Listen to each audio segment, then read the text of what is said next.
Naam, mtazamaji, kufuatia matukio yaliyojitokeza hivi karibuni kisiwani Pemba kwa watoto kadhaa kuweza kujinyonga, Jahazi TV tumefika maeneo mbalimbali hapa kisiwani Zanzibar kuweza kujua ni kwa nini watoto wanaamua kufikia hali ya kujinyonga, na wanajamii maneno yao ni haya.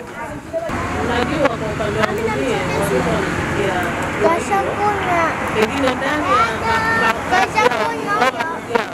tutakuwa tuna vitu ambavyo pengine tumejificha sisi na kujijua, ama watoto wale pengine wanakaa na walezi ambao watoto wao wamekosa imani, au pengine pia wanakaa na walezi ambao wana imani sawa, lakini ndani yao sijui gani ambavyo tunafanya.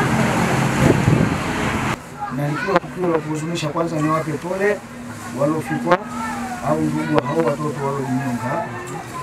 Halafu na swala jingine, tuende zaidi kwenye usalama. Watoto mara nyingi wanahitaji maangalizi, kwa sababu mtoto tulikontrol kwa mtoto huwezi, lakini uangalizi ndio kitu ambacho cha msingi kabisa. Tuangalie wale watoto au matunzo ya watoto, kwa sababu unapokuwa makini kwenye kuwalinda watoto, basi unaepusha matukio mengi ya hatari. Na kama ni watoto ambao bado hawajaanza kujitambua, ni bora zaidi wazazi wakatengeneza mazingira ya wale watoto kutengeneza usalama wao. Tukio ambalo lililotokea kwa watoto kujinyonga, hii inapelekea kwamba watoto wengine wanaogopa adhabu au wengine kupigwa. Hata mimi nishakimbia skuli kwa adhabu ya kupigwa, kwa sababu katika kulelewa kwangu ilikuwa sina mazoea ya kupigwa nyumbani. Kwa hiyo ndio maana wakati wa kutolewa adhabu skuli nilikuwa nakimbia. Na jamii na wazazi na washauri kwamba wakati wa kuwapa adhabu watoto wasiwape kwa vitisho, au adhabu zisiwe kubwa mpaka watoto wanafikiria kujinyonga au kunywa sumu au kujiua. Na mtazamaji, bado tukiwa katika shehia ya Chuini kuweza kuzungumza na wananchi mbalimbali kuhusiana na tukio lililotokea kisiwani Pemba kwa baadhi ya watoto siku ya kwanza kujinyonga kwa kutumia kamba pamoja na teshia, lakini mara ya pili mtoto anasadikika kuwa ni mgonjwa wa akili, ana matatizo ya akili katika kujinyonga kutumia waya wa pasi, na wananchi wameendelea kuzungumza na kutoa maoni yao kuhusiana na tukio hilo lililotokea kisiwani Pemba.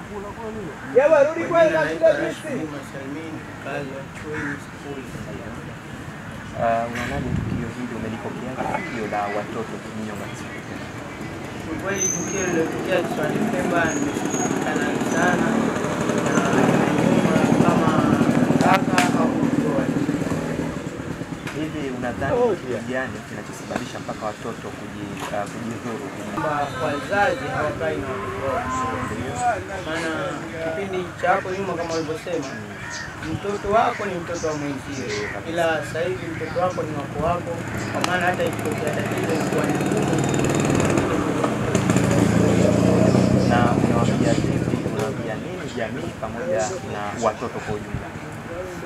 Jamii kwa ujumla na watoto, wazazi tuishi na watoto wetu vizuri, kujue nini wanataka na nini kimetokea, ili tujue tunawakati isije katokea kama haya yaliyotokea kisiwani Pemba. Kiufupi, taarifa zilizopokea zimetusikitisha kutokana na watoto waliopoteza maisha ni umri mdogo, yani tunatarajia taifa la kesho.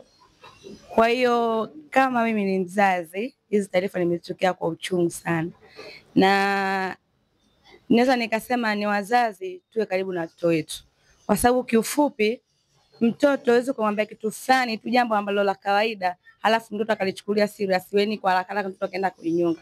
Sio kweli. Antemu ni wazazi, kwa sababu kila mzazi na malezi yake.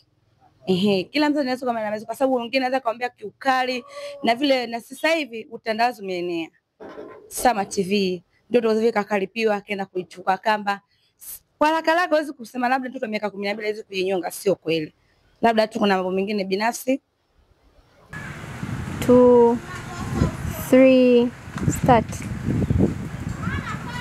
Naam, mtazamaji, tumefika shehia ya Chuini Mawimbini kuja kuzungumza na wananchi mbalimbali kuhusiana na matukio yaliyotokea kisiwani Pemba ya watoto kadhaa. Mara ya kwanza watoto wamejinyonga wawili mapacha kwa kutumia kamba na mti aina ya mkesha, lakini mara ya pili tukaona mtoto mwenye umri wa miaka 11 mwenye jinsia ya kiume, lakini inasadikika kwamba huyo ana matatizo ya afya ya akili, lakini pia yeye kajinyonga kwa kutumia kamba ya pasi au nyuzi ya pasi.